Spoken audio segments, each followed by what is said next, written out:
بسم اللہ الرحمن الرحیم۔ السلام علیکم۔ حضرت سیدنا عبدالہادی رحمۃ اللہ تعالیٰ علیہ فرماتے ہیں کہ ایک دفعہ میں لمبے سفر پر تھا، راستے میں ایک جنگل آیا اور مجھے جنگل میں ہی رات ہو گئی۔ دور دور تک آبادی کا کوئی نام و نشان نہ تھا۔ میں نے جنگل میں ہی رات بسر کرنے کا فیصلہ کر لیا اور آگ جلانے کے لیے میں لکڑیاں تلاش کر رہا تھا کہ میری نظر ایک جھونپڑی پر پڑ گئی۔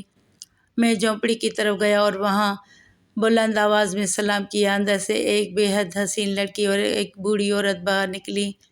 میں نے ان سے کہا کہ میں مسافر ہوں، مجھے رات رکنے کے لیے جگہ اور کھانا چاہیے۔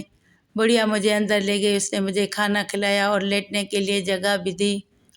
اچانک رات کے پچھلے پہر میری آنکھ کھلی تو میری نیت حسین لڑکی اور بڑھیا کو دیکھ کر بدل گئی۔ میں لڑکی کے پاس پہنچا جو مزے سے سو رہی تھی۔ میرا ہاتھ بھی لڑکی کی طرف بڑھا ہی تھا کہ اچانک ایک سمت سے گدھے کے چیخنے کی آوازیں آنے لگیں۔ میں نے ایسی خوفناک گدھے کی آواز پہلے نہیں سنی تھی۔ میں فوراً گدھے کی آواز کی طرف چل پڑا۔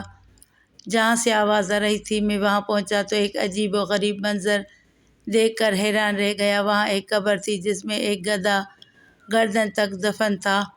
اس بھیانک منظر کو دیکھ کر مجھ پر کپ کپی طاری ہو گئی۔ میں وہاں سے واپس آ گیا اور ان دونوں ماں بیٹی کے پاس پہنچ کر گدھے اور قبر سے متعلق پوچھا تو انہوں نے کہا کہ تم اس گدھے کے متعلق نہ ہی پوچھو تو بہتر ہے۔ میرے اصرار پر بڑھیا کہنے لگی، اچھا اگر تم نے سننا ہی ہے تو سنو۔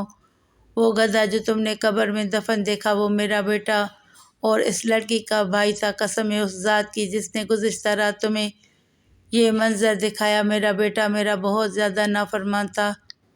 میں نے اس سے زیادہ ماں کا نافرمان بیٹا دنیا میں کوئی نہ دیکھا۔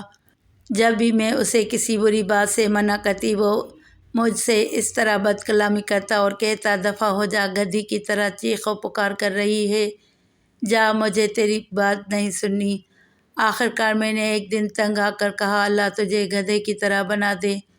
خدا کی قدرت ایسی ہوئی کہ جب میرے بیٹے کی وفات ہوئی اور ہمارے رشتہ دار اس کو دفنا کر واپس لوٹ ہی رہے تھے کہ ہمیں اس قبر سے گدھے کی آوازیں آنے لگیں اور میرے بیٹے کی شکل بھی گدھے کی طرح ہو گئی۔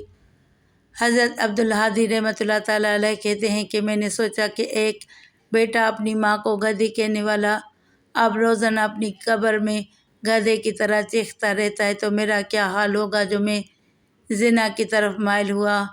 میں کیسا بدبخت ہوں کہ جس نے مجھے کھانا کھلایا اور رہنے کے لیے جگہ دی، میں اسی ماں کی بیٹی کی طرف گندی ذہنیت سے جا رہا تھا۔